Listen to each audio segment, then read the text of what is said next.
अस्सलामु अलैकुम। प्रोफेसर मुजाहिद फरसाद। आज के लेक्चर में हम जमात पंजम की हम्द पढ़ेंगे।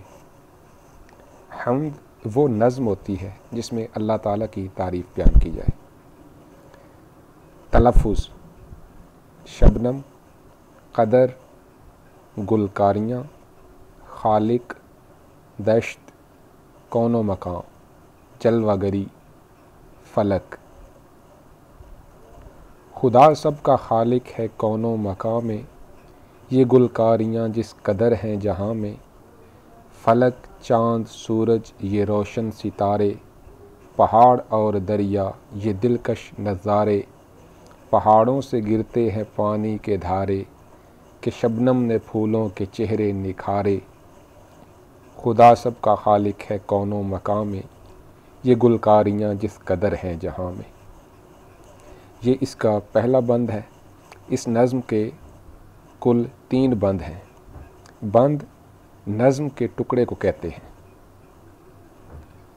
अगर गौर करें तो एक बंद में 6 मिसरे हैं। वो नज़्म जिसके हर बंद में 6 मिसरे हों वो मुसद्दस कहलाती है।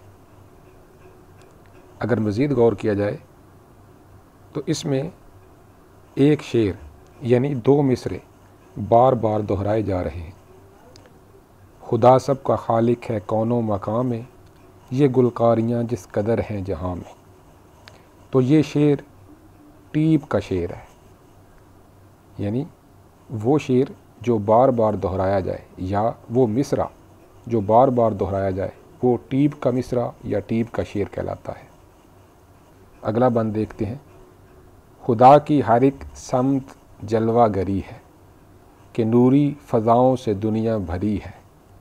हर एक दश्त शादाब खेती हरी है, ये सब मेरे मालिक की कारीगरी है। खुदा सब का खालिक है कौनो मकां में, ये गुलकारियाँ जिस कदर हैं जहाँ में। ज़मीं का हर एक ज़र्रा चमका हुआ है, वो देखो कि सूरज भी निकला हुआ है। जिधर देखिए नूर फैला हुआ है, खुदा सारी दुनिया पे छाया हुआ है। खुदा सब का खालिक है कौनो मकां में, ये गुलकारियाँ जिस कदर हैं जहाँ में। शायर का नाम गनी दहलवी है।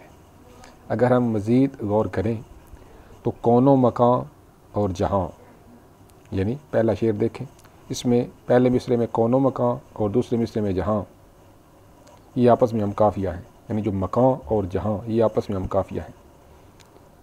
और में यानी वो अल्फाज जो शेर में बार बार दोहराए जाएँ और उनमें रद्दो बदल ना हो, तब्दीली ना हो, बिल्कुल एक जैसे हों, मुस्तकिल हों, वो रदीफ़ कहलाते हैं।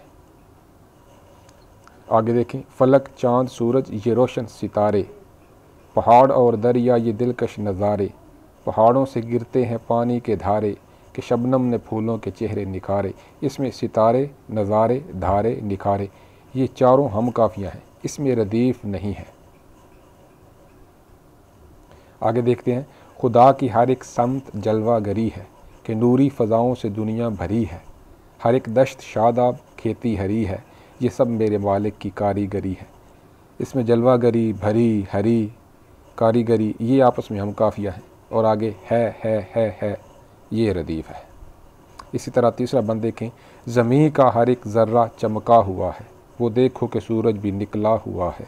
जिधर देखिए नूर फैला हुआ है, खुदा सारी दुनिया पे छाया हुआ है। इसमें चमका, निकला, फैला और छाया ये चारों हम काफ़िया हैं। हुआ है, हुआ है, हुआ है, हुआ है ये रदीफ़ है। तो इसमें से जो चंद मुश्किल अल्फाज हैं उनके मानी देख लेते हैं। खालिक पैदा करने वाले को कहते हैं। दश्त जंगल, गैर आबाद इलाका या सहरा को भी कहते हैं। गुलकारी करना, फूल बूटे बनाना यानी खूबसूरती पैदा करना। फलक आसमान, दिलकश खूबसूरत। शादाब सरसब्ज़, कौनो मकां दुनिया जहाँ। ज़र्रा किसी चीज़ का नहायत छोटा टुकड़ा। शबनम ज़मीन की सतह पर रात के वक्त जमा होने वाली नमी या औस। शादाब सरसब्ज़ हरा भरा। नूर रोशनी, जहाँ दुनिया। नज़ारे मंज़र या मनाजिर। धारे, चश्मे, पानी का भाव, फुआर या फवारे। निखारे, रोशन किए, साफ़ किए। कारीगरी, उम्दा काम या हुनरमंदी। छाया होना, फैला होना, समत, तरफ। जलवागरी, शान व शौकत। ये दुरुस्त लफ्ज़ समत है।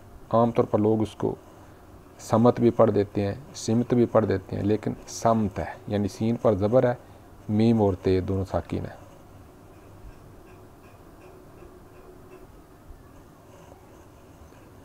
अब तशरीह की तरफ आते हैं। तशरीह के लिए ज़रूरी है कि बच्चों को अल्फाज के मानी आएँ। तो अभी थोड़ी देर पहले मैंने मानी बयान कर दी है, उनको ज़हन में रखें तो इनकी तशरीह की जा सकती है। अब ज़रा देखें, ठहरें और बताएं। ये जो दो सवाल सामने नज़र आ रहे हैं, अल्लाह ताला की कुदरत की चंद निशानियाँ बताएं। तो इसमें सारी अल्लाह ताला की कुदरत की निशानियाँ हैं, तो वो बयान की जा सकती हैं, जैसे आसमान है, सूरज है, चाँद, सितारे, ज़मीन, पहाड़, दरिया, समुंदर, नबातात, इंसान, हैवान, परिंदे वगैरह।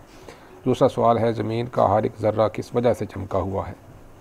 तो इसका जवाब यह है कि ज़मीन का हर एक ज़र्रा सूरज की वजह से चमका हुआ है। सूरज के बगैर ज़मीन पर ज़िंदगी नामुमकिन है। सूरज से आने वाली तवानाई और रोशनी ज़ियाई तालीफ़ के ज़रिए तमाम जानदारों को खुराक फराहम करती है। बहुत शुक्रिया।